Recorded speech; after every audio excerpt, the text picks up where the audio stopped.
Hey everyone, it is February the 22nd on Read Through the Word. Can y'all believe that? I'm like, wow, okay. Seriously, we are almost finished with the month of February? That is crazy. Time just goes so fast. So fast. Even when we're going through these slow days of the Word, right? Oh my goodness, the law, the slow days of the law. I don't even have my Bible turned to the right page. February 22nd. So, our key verse is from Leviticus 19, verse 4. Do not put your trust in idols or make metal images of God for yourselves. I am the Lord your God. This is probably familiar to you, right? This sounds like it's straight out of Exodus 20.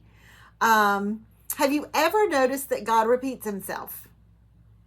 I know specifically he does for me. He repeats messages in various ways, maybe through song, through a radio commentary, through a podcast, through a preacher, through a friend. He gets his point across to me. Let's just say that. And if I miss it, it's because I put my own blinders on. He's very patient with me. And I believe he's that way with all of his children. Long-suffering and wants to get his point across. So he repeats himself. He wants us to know, to understand completely what he expects of us. The expectations are out there. And I want you to understand them. Alan Redpath said this: God's jealousy is love in action. That's kind of hard for us to understand. He refuses to share the human heart with any rival, not because he's selfish and wants us all for himself, but because he knows that upon the loyalty to him depends on our very mortal life. God is not jealous of us. He is jealous for us. He knows what kind of life he has to give us, but yet we continue to give our lives to other gods. Now hang on, because you may be thinking, I don't have any idols in my home.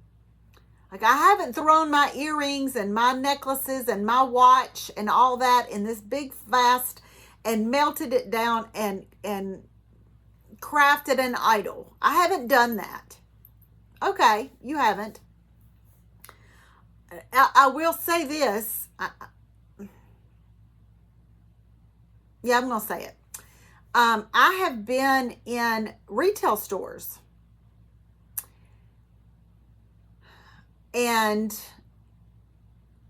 seen statues of representations of other gods.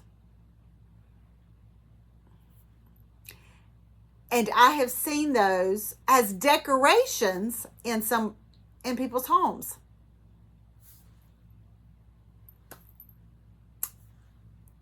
It's just decoration.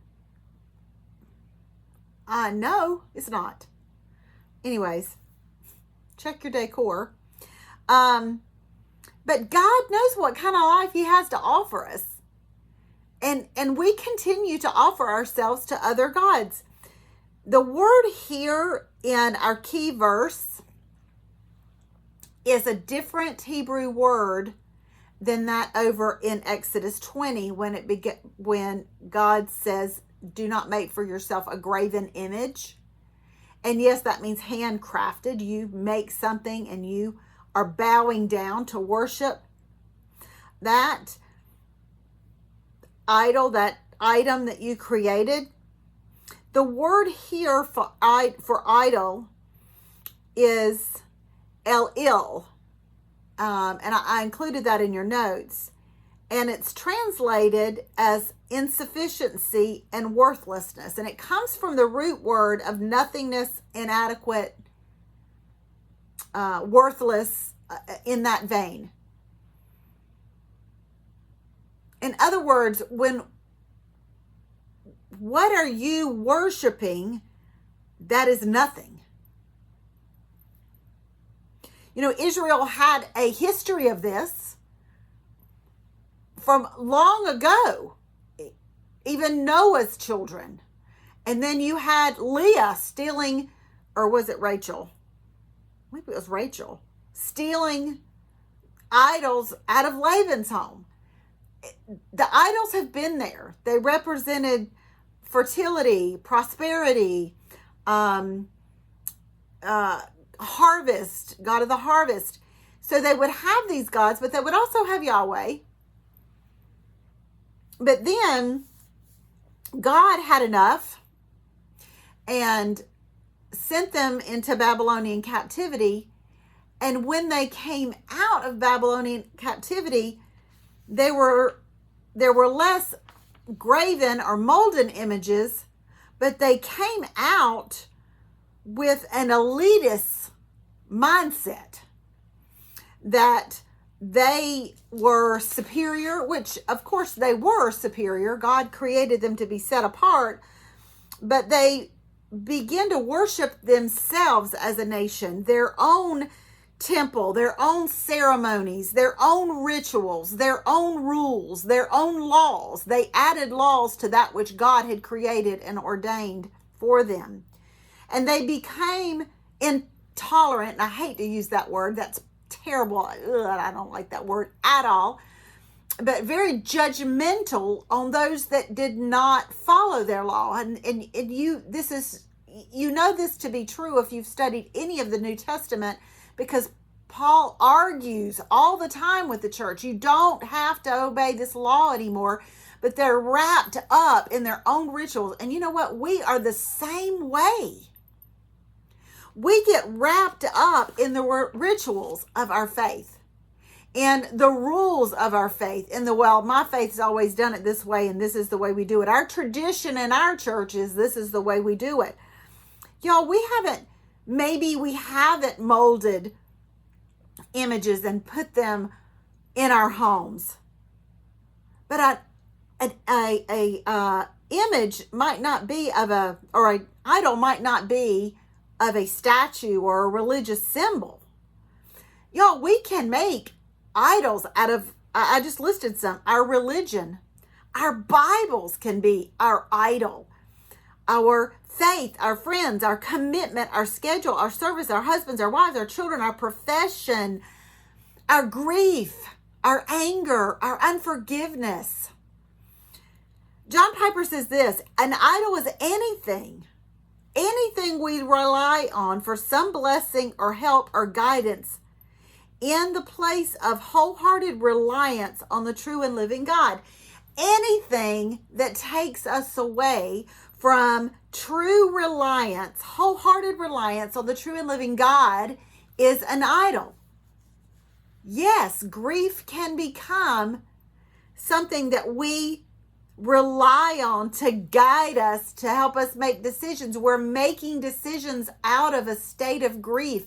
We are making decisions out of a place of anger or hurt or betrayal.